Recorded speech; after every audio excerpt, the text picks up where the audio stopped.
Bonjour les bien-aimés frères et sœurs, nous sommes heureux de pouvoir méditer et boire ensemble à la parole de Dieu au torrent de vie et nous méditons aujourd'hui ensemble toujours avec la bonne parole de Dieu. Nous sommes le 5 août et nous bénissons le Seigneur pour sa fidélité, sa grâce.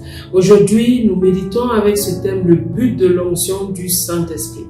Et Luc chapitre 4 verset 18 nous donne les 6 buts de l'onction du Saint-Esprit. L'Esprit du Seigneur est sur moi parce qu'il m'a oint 1. Pour annoncer une bonne nouvelle aux pauvres. 2.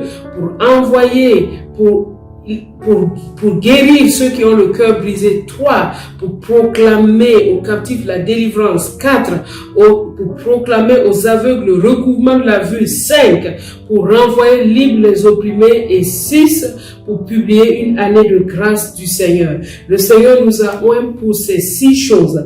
Et quand nous participons à son onction, nous devons continuer les 6 choses pour lesquelles que le Seigneur Jésus, que son nom soit béni, a commencé. Il a attendu l'onction du Saint-Esprit pour atteindre ses buts et aucun homme ne peut atteindre ses buts sans l'onction du Saint-Esprit. Et quand nous avons reçu l'onction de Christ, nous n'avons pas le droit d'atteindre d'autres buts que celles pour lesquelles le Seigneur a donné. Une des choses qui préoccupe l'apôtre Doudou, et il le dit dans ce torrent de vie que nous méditons, il dit qu'il est vraiment préoccupé par le fait qu'une grande partie des enfants de Dieu est spectatrice. Quand il s'agit d'onction, elle vient pour assister à un spectacle des hommes oints. C'est comme des stars de l'évangile qui ont reçu l'onction et qui font des prestations. Non, Dieu veut que chacun de nous puissions faire des choses à notre niveau. Chacun a un rôle bien précis à jouer. Il n'y a pas de spectateur dans le royaume des cieux. Tu es un acteur de l'évangile. Sache cela aujourd'hui et agis dans les 6 buts que le Seigneur nous a donnés. Et nous prions pour les familles en ce jour du rassemblement.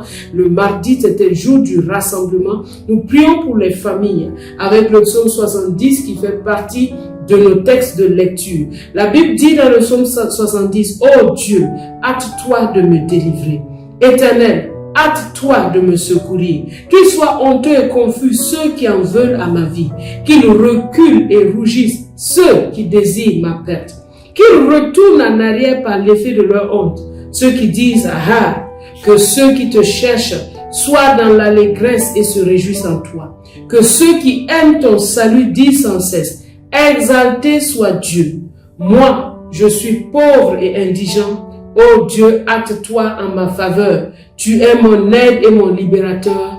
Éternel, ne tarde pas. Nous prions pour les familles en disant, Père, hâte-toi de secourir et de délivrer chaque famille.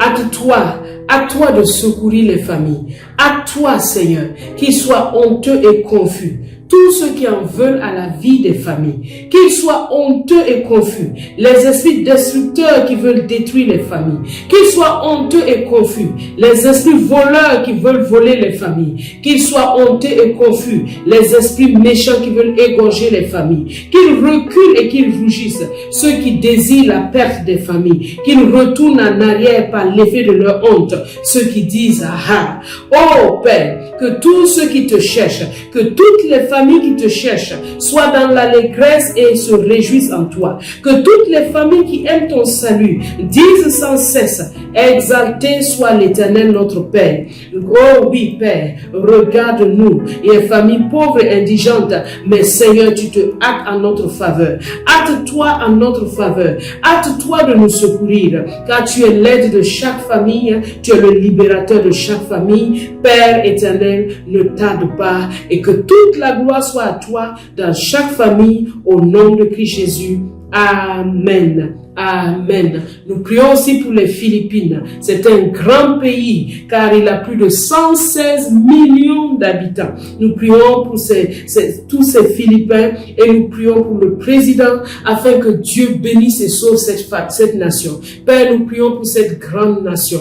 Nous prions que tu sauves et que tu délivres cette nation par ton évangile. Nous prions que l'église dans cette nation rayonne, qu'elle éclaire, qu'elle luise et et que le monde le voit, que toutes les Philippines le voient et qu'il te glorifie. Nous prions pour le président de cette nation afin que tu le dotes de sagesse et d'intelligence pour diriger conformément après toi. Garde-les de tout mal, délivre-les de tout ce qui veut les détruire dans le nom de Christ Jésus. À toi soit la gloire et l'honneur au nom de Jésus. Que toute votre journée soit couverte par le sang précieux de Jésus et que ce soit victoire sur victoire dans votre vie dans ce mois du tout est possible. Tout est possible en ce jour pour toi avec le trio espérance, foi et amour. Demeure béni avec le Seigneur Jésus-Christ qui est toujours avec toi tous les jours. Il est avec toi aujourd'hui. Excellente journée avec lui.